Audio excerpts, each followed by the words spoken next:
প্রথমে বলি যে আজকে আমাদের আম জনতা উন্নয়ন পার্টি ভগবানগোলা ২ নম্বর ব্লকের পক্ষ থেকে গরিব দুস্থ অসহায় মানুষদের পাশে দাঁড়ানোর একটা প্রচেষ্টা।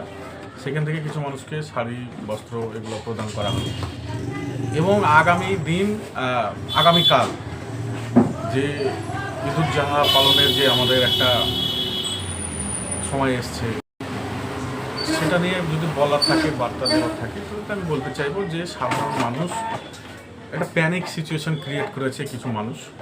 সেই গুজবে কান না দিয়ে সচেতনভাবে নিজের ঈদটাকে ঈদের মতো করে পালন করুন, যাতে আপনার ধর্ম পালনে অন্যের ধর্ম নষ্ট না হয়।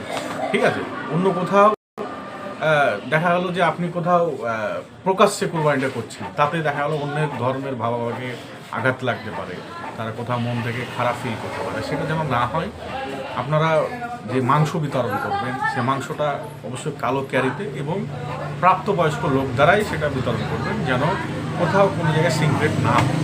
এবং অতি অবশ্যই যারা বাচ্চাদের হাতে বাইক সঁপে দেন এই যে ঈদের মরশুমে, এটা একটা মারাত্মক ভুল।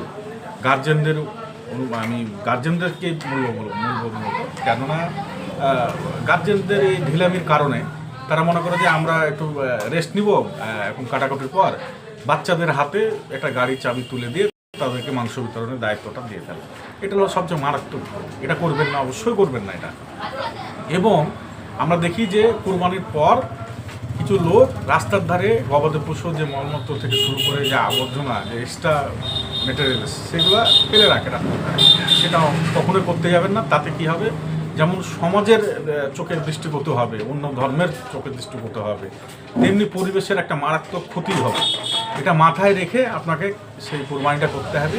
সচেতনভাবে সেই কোরবানিটা করুন, যাতে কিনা আপনার সমাজের পরিবেশের কোনো ক্ষতি না হয়, সাথে করে আপনার ধর্মাচরণে, অন্যের ধর্মাচরণে কোথাও ক্ষতিগ্রস্ত না হয়, যাতে সকলে মিলেমিশে থাকার যে প্রচেষ্টা সেটা সম্ভব হয়।